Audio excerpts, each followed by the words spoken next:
اوعى تخلي كتاب سحر بيتك لأي سبب من الأسباب، وده هقوله ليه في نهاية الفيديو.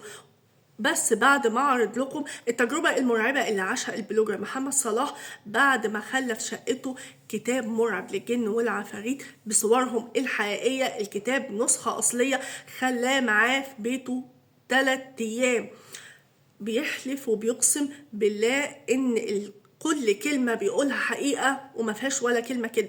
ايه اللي جاب له الكتاب ده، ومين الشخص الغريب اللي جاب له الكتاب دوت، وايه اللي شافه في ال3 ايام دول؟ البلوجر محمد صلاح بيقول ان هو عندهم بيت اهله ساكنين فوق وهو قاعد في شقة لوحده، وفي الدور الارضي شقة مقفولة ما فيهاش اي حد. بيقول ان هو وهو قاعد بيحضر فيديو لقى ان التليفون بيرن من رقم غريب. بعد ما فتح عليه لقى صديق ليه من ايام الكليه. بعد السلام والكلام وبعد ما عرفه بنفسه حكاله ان في كتاب غريب ومرعب جدا، وباين انه صور للجن والعفاريت وكده، بس لقاه في بيت جده اللي توفى من فتره طويله جدا وكان البيت مقفول. فقال له انا عايز اجيب لك الكتاب ده. فقال له طب ايه حكايه الكتاب ده؟ قال له ان هو الصديق هنسميه مثلا ألف، أحمد بيقول له إن هو كان جده ساكن لوحده بعد وفاة جدته، وكان ساكن في بيت كبير وفي مكتبة بحكم إن الجد كان بيشتغل مدرس لغة عربية وكان شيخ، فكان عنده مكتبة فيها كتب إسلامية ولغة عربية وغيره. بيقولك الجد بعد ما توفى زي ما قلت من سنين كتيرة جدا، كان الأب قرر إن هو يبيع البيت. والشيء الغريب والعجيب والمريب في نفس الوقت ان كل ما يجي مشتري للبيت دوت والبيت يعجبه ويبقى فيه احسن كلام وتمام ويبقوا فرحانين ومبسوطين ويقرروا خلاص يتفقوا على المبلغ، خلاص ساعة الجد ما يبقاش في حد. فعلا ايه اللي بيحصل؟ الموضوع كله بيتفشكل. يعني ايه؟ خلاص الموضوع ما بيبقاش فيه اي حاجة. اتقرر الموضوع ده بكل تفاصيله اكتر من 11 مرة. فالاب خلاص زهق فقرر ان هو يقفل البيت، عرف ان خلاص مفيش فايدة في بيع البيت دوت. بعد فترة البيت هو مقفول ومهجور كده، فالاب عطى لاحمد المفتاح بتاع البيت وقال له روح نظف بيت جدك اكيد اتطرب وكده ومقفول بقاله فترة، عايزين نفتحوه شوية ونهويه.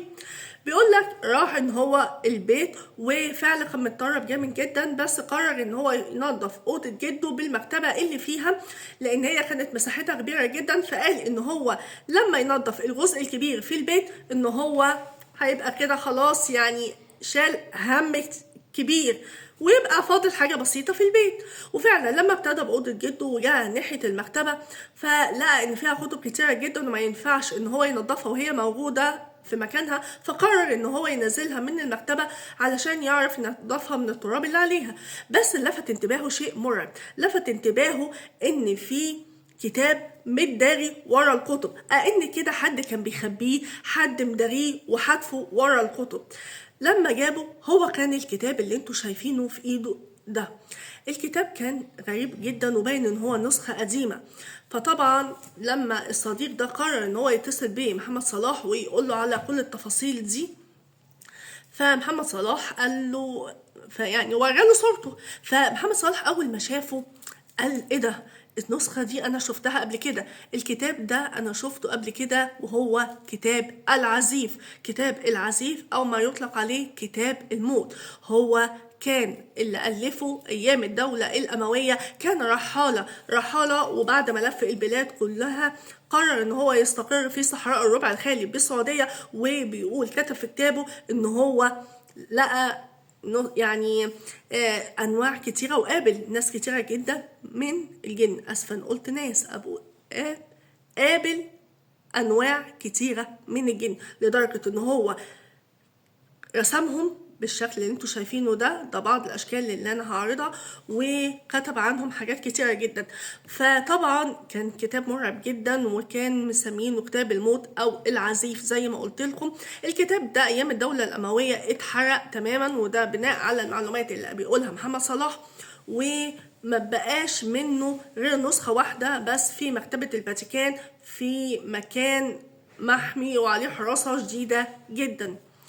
فطبعا قعد يفكر طب الكتاب ده ايه اللي وصله ليه الجد وايه اللي خلاه عنده، فقال له خلاص احنا نتقابل وتجيب لي الكتاب دوت. لان فعلا الشاب كان خايف ومش عارف الكتاب ده ايه، خصوصا انه وراه لاي شيخ عنده في البلد، محدش عارف اي حاجة عن الكتاب الغريب والمرعب ده. محمد صلاح بيقول ان هو بعد ما اخد الكتاب ده قرر ان هو يخليه عنده في شقته ويشوف ايه اللي هيحصل ويعيش تجربة كام يوم كده هو على الماشي. بس ده كان اسوأ قرار اخده. ايه اللي حصل له، ايه اللي شافه محمد صلاح بعد ما خلى الكتاب ده معاه 3 ايام، لدرجة انه بعد اللي حصل له ده حلف مليون يمين الكتاب ده ما يبات معاه لحظة واحدة، وان هو ياخده ويوديه لحد تاني شيخ قال له سيبه انا هقدر ان انا احطه في مكان امن. قال له طب نحرقه، قال له اوعى تحرقه، ده هيبقى اكبر كارثه لو انت عملت كده. ايه اللي حصل وايه اللي شافه في ال3 ايام ده استنوني في الجزء التاني عشان ما اطولش عليكم، واستنوا الجزء التاني هيبقى فيه احداث مرعبه جدا. استنوني.